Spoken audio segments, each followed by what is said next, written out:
Compound चल रहा था। नेक्स्ट टॉपिक स्टार्ट करते हैं इसमें valence bond theory. Chemical bonding में पढ़ रखा है वैलेंस बॉन्ड थ्योरी। वीबीटी क्या क्या कैलकुलेट कर लेते हैं हम वहां पर इससे वैलेंस बॉन्ड थ्योरी से केमिकल बॉन्डिंग में हाइब्रिडाइजेशन निकालते हैं मेन तो यहाँ पर भी हम क्या करेंगे, लेकिन काफी सारी चीजें कैलकुलेट हो जाएगी इसमें। जैसे अगर हमारे पास में कोऑर्डिनेशन नंबर आ रहा है 4, कोऑर्डिनेशन नंबर 4, अगेन यहां पर हमारे पास उसका हाइब्रिडाइजेशन क्या होगा और उसकी ज्योमेट्री क्या होगी।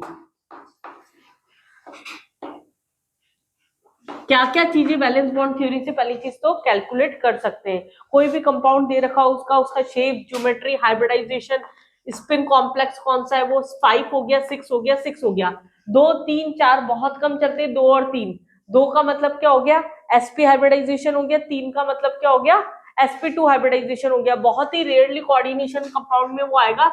sp मतलब लीनियर ज्योमेट्री, sp2 मतलब ट्राइगोनल प्लेनर। 4 से कोऑर्डिनेशन नंबर 4 होगा या कोऑर्डिनेशन नंबर 6 होगा, उससे जनरली स्टार्ट होगा। क्या हो सकता है, या तो sp3 हो सकता है या dsp2 हो सकता है। हमने जब केमिकल बॉन्डिंग पढ़ा उसके अंदर जितना भी हाइब्रिडाइजेशन आ रहा था, ज्यादातर 4 में हमेशा sp3 आ रहा था, वहां dsp2 नहीं आता, क्योंकि d ऑर्बिटल वहां अंदर पार्टिसिपेट ही नहीं कर रहा है बॉन्डिंग के अंदर। केवल कोऑर्डिनेशन कंपाउंड के अंदर d ऑर्बिटल यहां पर आएगा। sp3 का मतलब क्या हो गया, ज्योमेट्री टेट्राहेड्रल या स्क्वायर प्लेनर।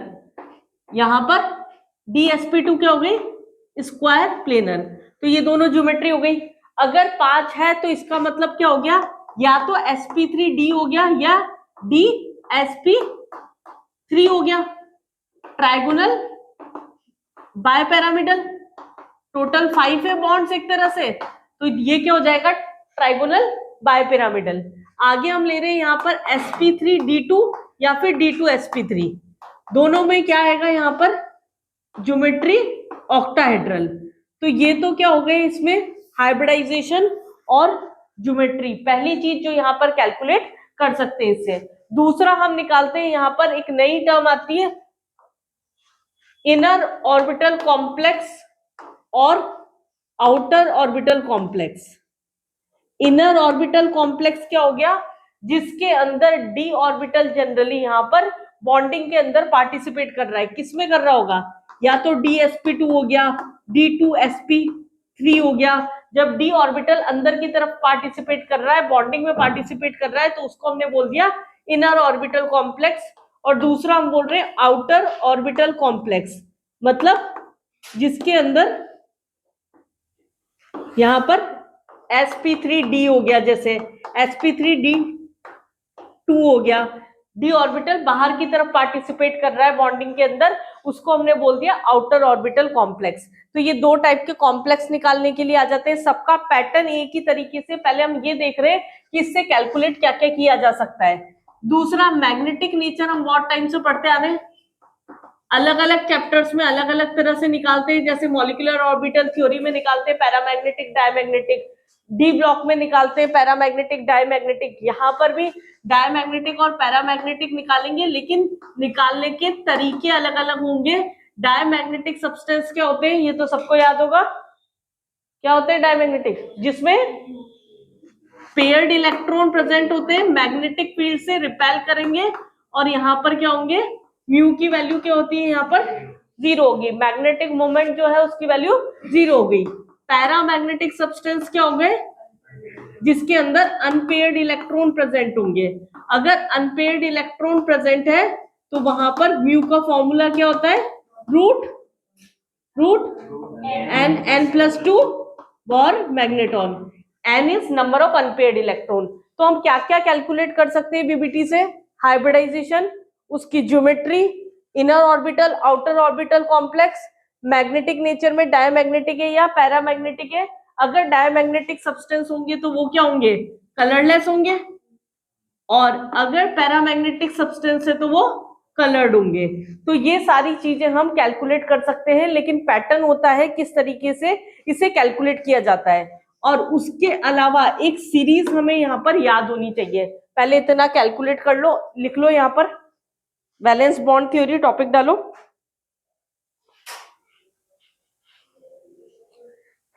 इसमें सीरीज लिखना है यहाँ पर एक, इसको बोलते हैं हम स्पेक्ट्रोकेमिकल सीरीज।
ये हमारे पास क्या है, स्पेक्ट्रोकेमिकल सीरीज है, जो कि नेचर बता रही है लिगेंड का कि स्ट्रॉन्ग लिगेंड है या वीक लिगेंड है। यहां से इधर की तरफ हम जा रहे हैं, जहां तक H2O तक आ रहे हैं, ये तो क्या है हमारे पास में वीक लिगेंड्स होते हैं। H2O के बाद यहाँ पर NCS से जो भी स्टार्ट है, इधर की तरफ स्ट्रॉन्ग लिगेंड की टेंडेंसी क्या हो रही है, बढ़ती जा रही है। तो यहाँ पर ये क्या हो गया, स्ट्रॉन्ग लिगेंड्स हो गए।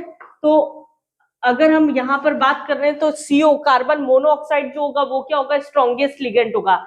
लिगेंड के नेचर पर सारी प्रॉपर्टीज यहाँ पर बदल जाएगी। एक ही पैटर्न के दो क्वेश्चंस होंगे, केवल जो उसका कोऑर्डिनेशन नंबर सेम है, सेंट्रल एटम सेम है, ऑक्सीडेशन नंबर सेम है। केवल लिगेंड अगर जैसे एक में दे रखा है Cl-, एक में दे दिया Cl-, उसके नेचर के बेसिस पर Cl- हमारे पास में क्या है, स्ट्रॉन्ग लिगेंड है, Cl- स्ट्रॉन्ग लिगेंड है, Cl- वीक लिगेंड है। उसके नेचर के बेसिस पर सारी प्रॉपर्टीज बदल जाएगी, उसका hybridisation, geometry, magnetic nature, colour, inner orbital, outer orbital, कोई भी कॉम्प्लेक्स की प्रॉपर्टी होगी, सारी प्रॉपर्टीज यहाँ पर चेंज हो जाएगी।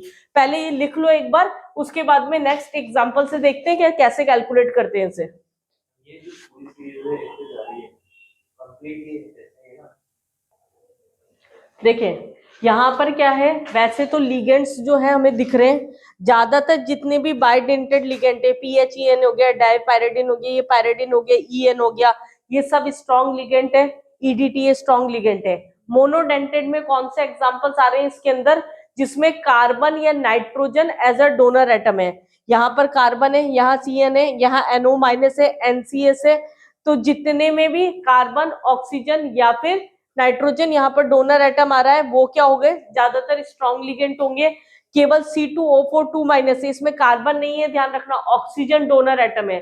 तो कार्बन और नाइट्रोजन डोनर एटम वाले यूनिडेंटेड में क्या आते हैं, स्ट्रॉन्ग लिगेंड में आते हैं। एक तरह से ये याद रखने की ट्रिक है। ऑर्डर बेस बहुत कम काम आएगा, इसमें हमें सिर्फ ये पता होना चाहिए कि स्ट्रॉन्ग लिगेंड है या फिर वीक लिगेंड है। अब एग्जांपल से समझते हैं इनको, दोनों का डिफरेंस क्या है। दो कॉम्प्लेक्स में एक साथ सॉल्व करूंगी, लेकिन तुम लोग अलग अलग लिखना उसे। जैसे अगर हमारे पास में एक कंपाउंड है NiCN4 एक कॉम्प्लेक्स हमें ये दे रखा है, और दूसरा कॉम्प्लेक्स यहां पर दे रखा है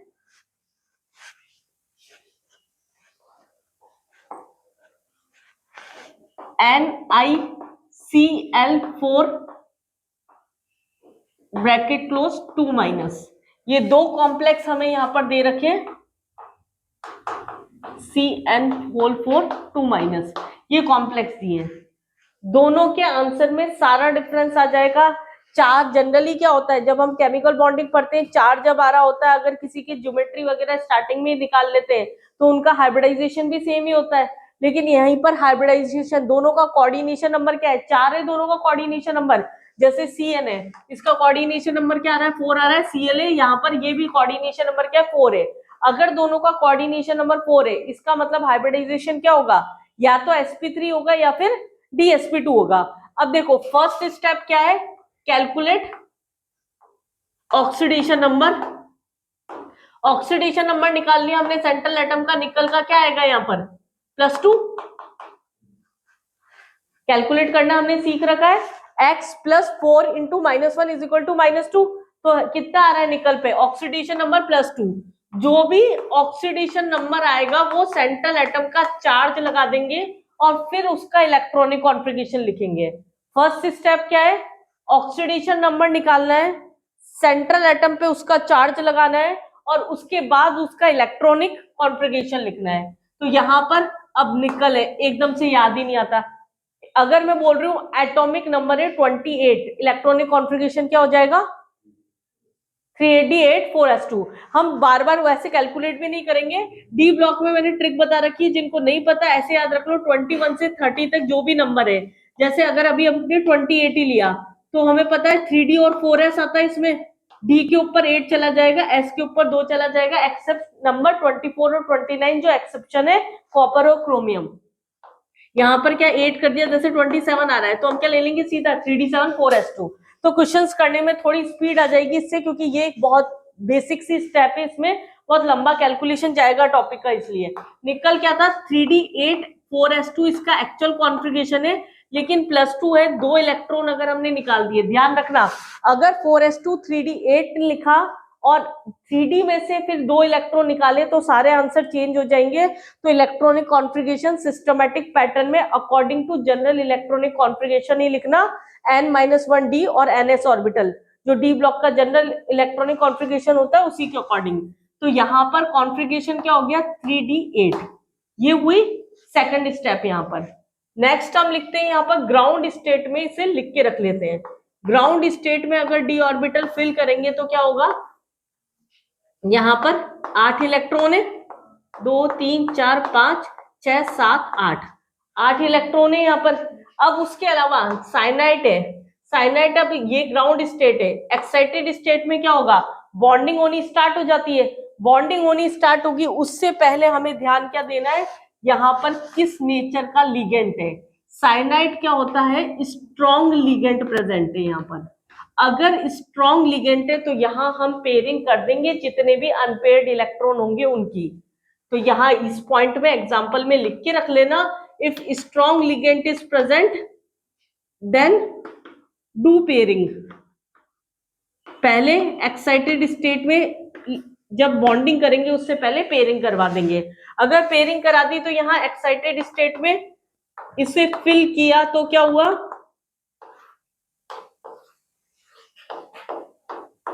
one two three four five six, ये तो ऑलरेडी पेयर्स थे, ये क्या हो गया यहाँ पर फिलिंग हो गई। ये तो पेयर, पहले हमने इसे क्या किया पेयर करके रख दिया। अब पेयर करने के बाद में फिलिंग क्या थी, Cn- था, इसने कोऑर्डिनेट बॉन्ड बनाया, तो इसका मतलब एक ऑर्बिटल में एक एक कोऑर्डिनेट डाल दें हम यहाँ पर। तो Cn कितने 4, एक आगे क्या आएगा इसमें 3d के बाद क्या आता है 4s, फिर p में 2, टोटल कितने थे 4, तो चारों हमने एक एक कोऑर्डिनेट करके फिल कर दिए। तो ये जो आया ये आया इसका हाइब्रिडाइजेशन, हाइब्रिडाइजेशन क्या हो गया dsp2। हाइब्रिडाइजेशन dsp2 मतलब इसके ज्योमेट्री क्या हो गई स्क्वायर प्लेनर, स्क्वायर प्लेनर। यहां पर क्या है पेयर्ड इलेक्ट्रॉन है, इसका मतलब नेचर में क्या हो गया ये डायमैग्नेटिक हो गया, मतलब म्यू की वैल्यू 0 हो गई यहाँ पर। इसके अलावा हम क्या बोल रहे थे, डी अंदर पार्टिसिपेट कर रहा है, तो ये क्या हो गया इनर ऑर्बिटल कॉम्प्लेक्स हो गया।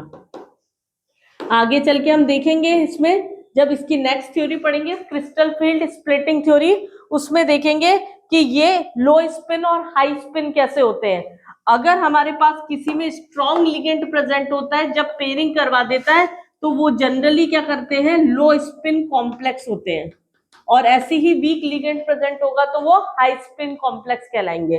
तो ये क्या हो गए हमारे पास 3 से 4 क्वेश्चन सॉल्व कर लिए हमने। इसमें एक ही क्वेश्चन आएगा चारों में से, ऐसा आएगा NiCl4 जो होगा हाइब्रिडाइजेशन क्या होगा 3 कॉम्प्लेक्स और दे देंगे साथ में।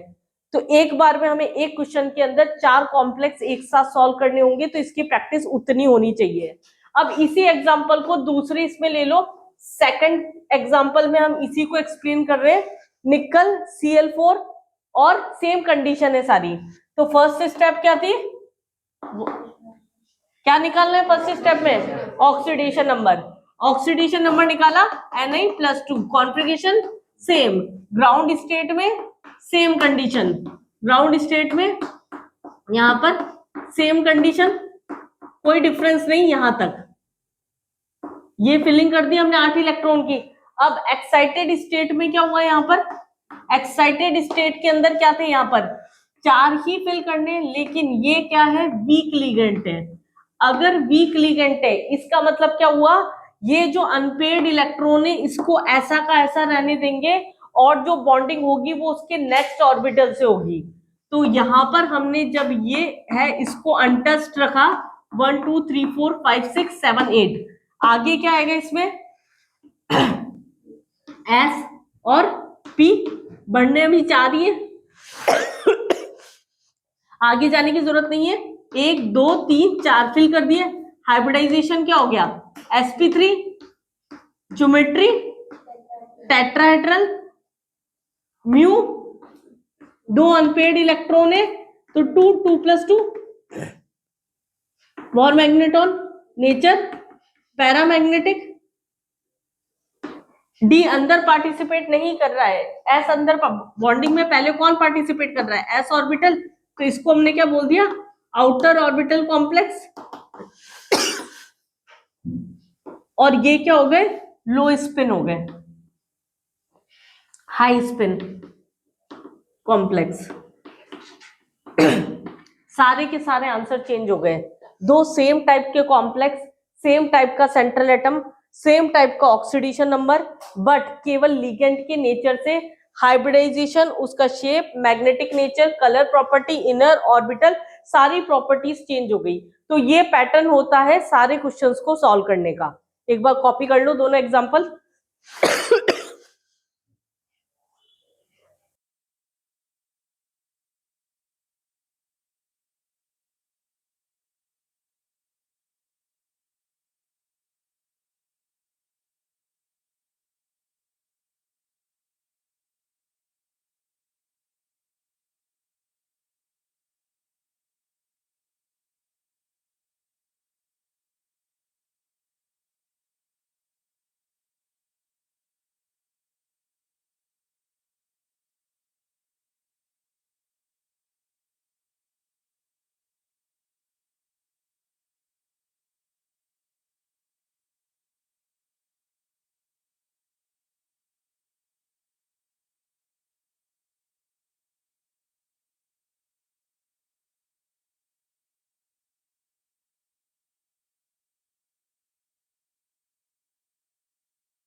हो गई, कॉम्प्लेक्स क्या हो गया, कलरलेस हो गया।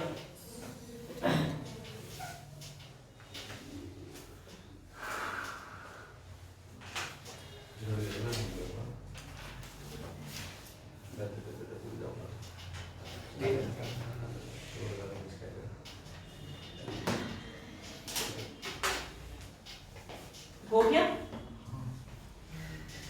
एक क्वेश्चन लिखिए।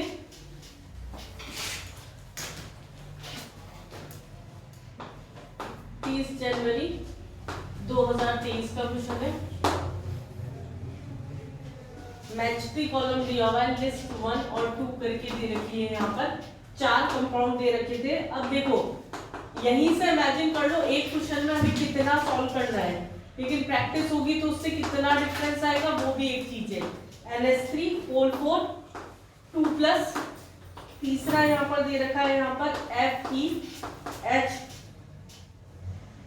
NH3 6 3+, और फोर्थ हमें दे रखा है FeH2O 6 2+। ये 4 कॉम्प्लेक्स दे रखे हैं, और यहाँ हाइब्रिडाइजेशन में दे रखा है sp2 sp3 dsp2 और sp3d2, और नेक्स्ट ऑप्शन है यहाँ d2sp3। करेक्ट। एक एग्जांपल तो सामने ही हो रखा है, अगर मैं ऑप्शन दे दूंगी तो शायद एलिमिनेट करना इजी हो जाएगा, इसलिए मैं ऑप्शंस नहीं दे रही हूँ, डायरेक्ट करके बताओ। अगर ऑप्शन होंगे सामने तो हो सकता है कुछ ऑप्शन ऐसे हो जाए जिसमें एक ही ऑप्शन में ऐसा दे रखा हो।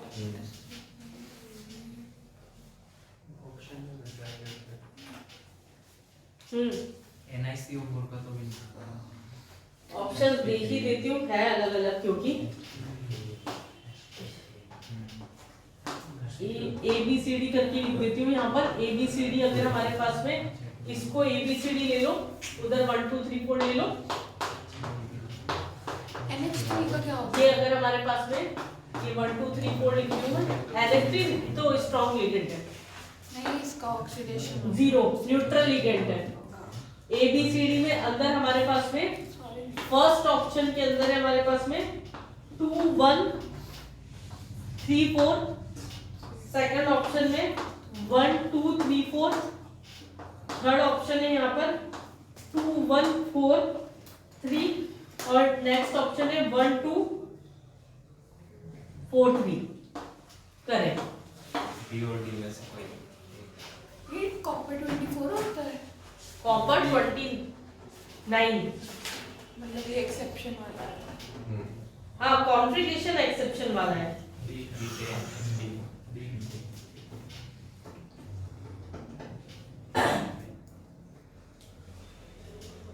नाइट्रोजन डी कैसा है? तुक्का मार दिया हमने उठा के। नाइट्रोजन हाँ नाइट्रोजन का ऑक्सीडेशन नाइट्रोजन का ऑक्सीडेशन नाइट्रोजन का ऑक्सीडेशन नंबर की कहाँ जरूरत पड़ गई यहाँ? NH3 में NH3 तो न्यूट्रल होता है। अमोनिया का बोल, हाँ अमाइन जिसे बोलते हैं यहाँ।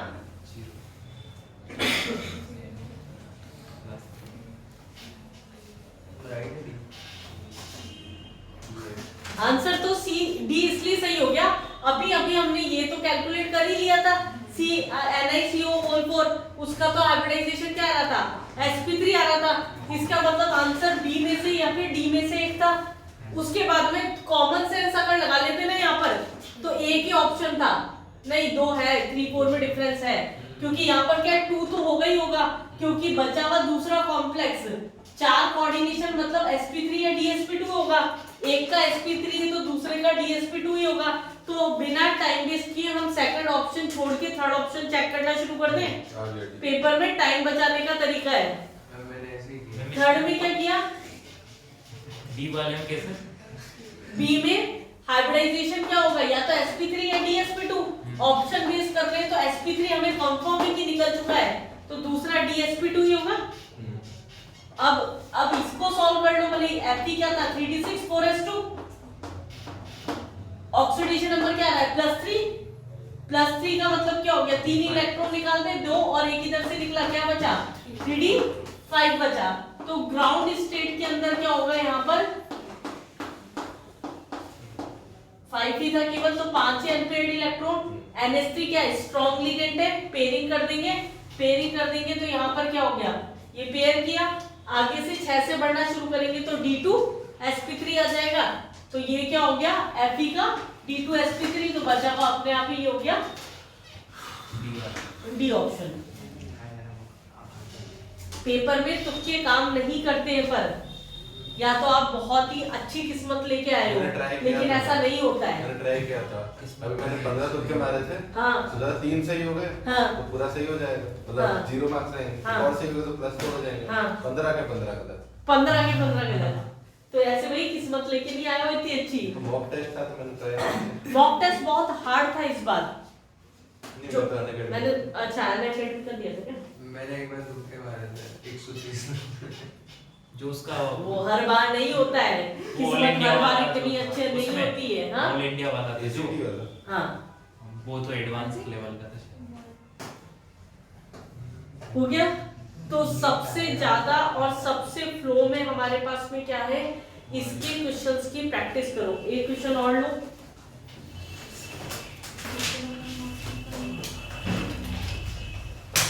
नेक्स्ट क्वेश्चन लिखे। The magnetic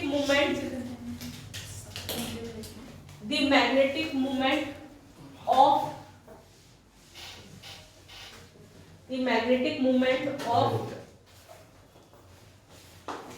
FeH2O whole 6 3+ and FeCN whole 6 3-।